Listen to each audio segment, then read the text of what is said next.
ఇక్కడ చక్రవర్తి గారు సంజయ్ గారు ఇందాక ఒక మంచి సజెషన్ చేశారు.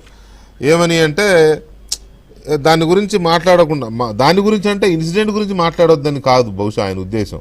ఇక యాక్టర్ సెంట్రిక్గా ఈ మాట్లాడుకొని అనవసరంగా ప్రజా సమస్యలు పక్కకు పోతున్నాయి కాబట్టి దాన్ని పొలిటికల్ పార్టీస్గా మనం దాన్ని వదిలేస్తే బెటర్, చట్టం తన పని తను చేసుకుపోతుంది అనేది వారు చేస్తున్న సూచన. కానీ ఇప్పుడున్న పరిస్థితుల్లో అది సాధ్యం అవుతుందా? ఎందుకు సాధ్యం కదండి, తప్పకుండా సాధ్యం అవుద్ది. శ్రీనివాస్ గారు, సంజయ్ గారు ఇద్దరు చెప్పిన దాంట్లో ఒకటి రెండు విషయాలు క్విక్గా చెప్తానండి. సో డ్రగ్స్ సినిమా యాక్టర్లని టీఆర్ఎస్ ప్రభుత్వంలో ఉన్నప్పుడు వాళ్ళ పరువు తీశారండి. ఒక్క నేరం నిరూపించలేదు, టీవీ కెమెరాల ముందు పెట్టి రోజు పరేడ్ చేశారండి. అన్యాయం, అది కూడా అన్యాయం, చాలా తప్పదు జరిగింది.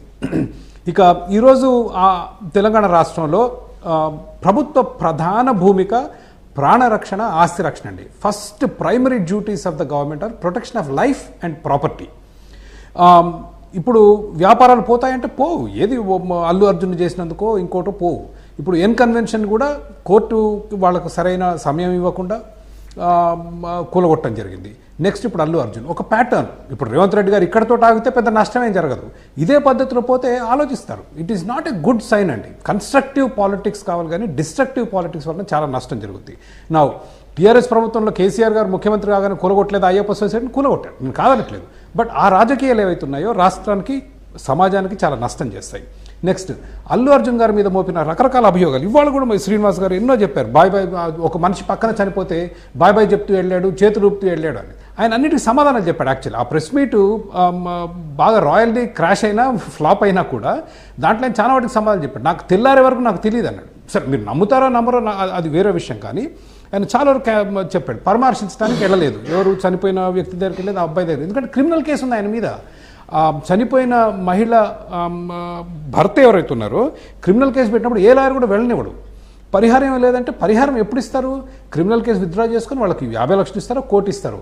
అది కానంత వరకు పరిహారం కూడా మాట్లాడరు. ప్రజల నుంచి వచ్చిన ఒత్తిడి మూలంగా ఈరోజు పరిహారం ఇచ్చారు, కానీ జనరల్లీ మీరు పరిహారం ఇస్తే అల్లు అర్జున్ చాలా క్లియర్, నేను I will take care of them అని చాలా స్పష్టంగా చెప్పాడు.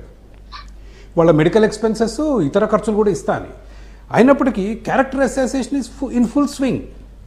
నెక్స్ట్ మీరు ఇంకోటి అడిగారు, డీకే అరుణ గారు బీజేపీ గారు ఎందుకు గట్టిగా మాట్లాడారు? బీజేపీ జాతీయ పార్టీ అధికారంలో ఉంది.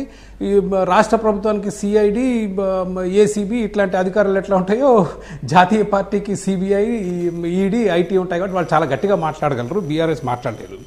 ఓకే, ఇంకొక విషయం వెంకటకృష్ణ గారు మీరు చెప్పింది, అన్ని పార్టీలను బ్లేమ్ చేయాలి ఈ అంశాన్ని ఇన్ని రోజులు బతికించినందుకని. నో అండి, నేను అంగీకరించను మీతో. దీనికి పూర్తిగా బాధ్యత రేవంత్ రెడ్డి గారిదే. ఈయనే దీన్ని పెద్దది చేసి అసెంబ్లీలో, ఢిల్లీలో ప్రతి సమావేశంలో మాట్లాడినప్పుడు అది వార్త అయింది. వార్త అయిన తర్వాత వేరే వాళ్ళు స్పందించకుండా ఎట్లా ఉంటారు? ఆయన మాట్లాడితే రేపు క్లోజ్ అయిపోద్ది ఈ ఇష్యూ.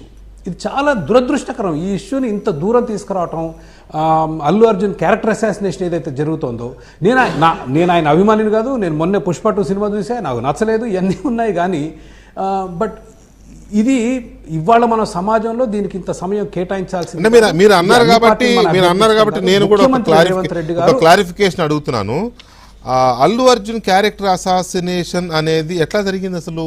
క్యారెక్టర్ అసాసినేషన్ అంటే అల్లు అర్జున్కి సంబంధించిన ఎలా జరిగింది, ఎవరు చేశారు? అతను కూడా అదే అంటున్నాడు, ప్రెస్ మీట్లో అన్నాడు, నా క్యారెక్టర్ అసాసినేట్ చేసింది జరిగిందని. క్యారెక్టర్ అసాసినేషన్ జరిగింది, కొంత ఆయన తప్పు కూడా ఉంది. ఆ ప్రెస్ మీట్లో ఆయన ప్రెస్ మీట్ పెట్టడం చాలా తప్పు. పెట్టినప్పుడు ఎందుకంటే వాళ్ళకు సినిమా యాక్టర్